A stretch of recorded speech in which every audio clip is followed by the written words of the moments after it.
notice that it was going out of business, and that's left others trying to pick up the pieces. Local 12's Jeff Hirsch joins us now live from Newport with what senior citizens can expect today. Jeff? Well, good evening, Cammie. There's about 25 vans and cars and SUVs behind me that are run, or were run, I should say, by Senior Services of Northern Kentucky.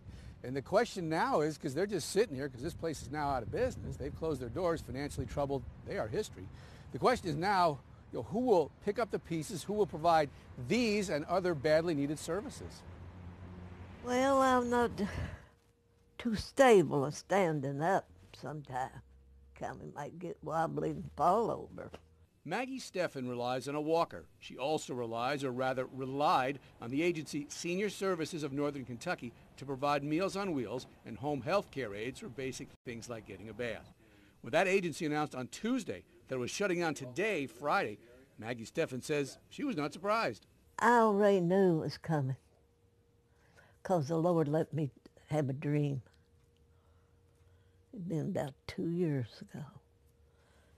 And I thought that he came to the door and told me, said, I don't have no more food for you. That was a dream. It had come to pass. But if Maggie Steffen expected the bad news, most others were blindsided.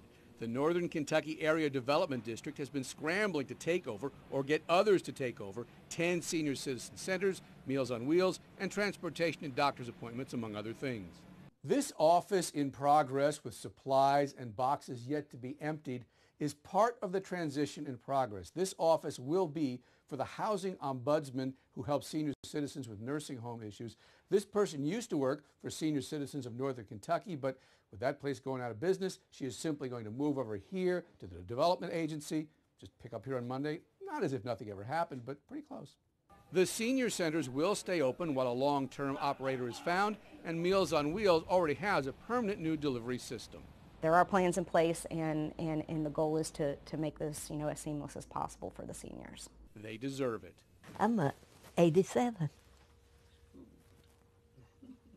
Everybody says they think I'm doing good at my age.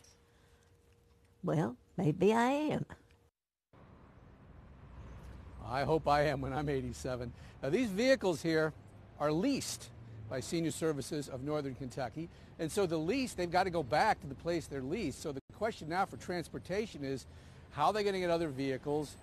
Who's going to run it? And there's a meeting, in fact, even as we speak right now, at the Northern Kentucky Area Development District with various people involved in the transportation field to figure out how are they going to get these vehicles or other vehicles to transport senior citizens to their doctor's appointments. However, as I said and as they said, the senior centers, they've got a short-term solution for that. They want to get that resolved by the end of the year, and they have a long-term solution for the meals. No interruption with meal service whatsoever. Live in Newport, Jeff Hirsch, Local 12 News. Back to you. That is good news, Jeff. Thank you.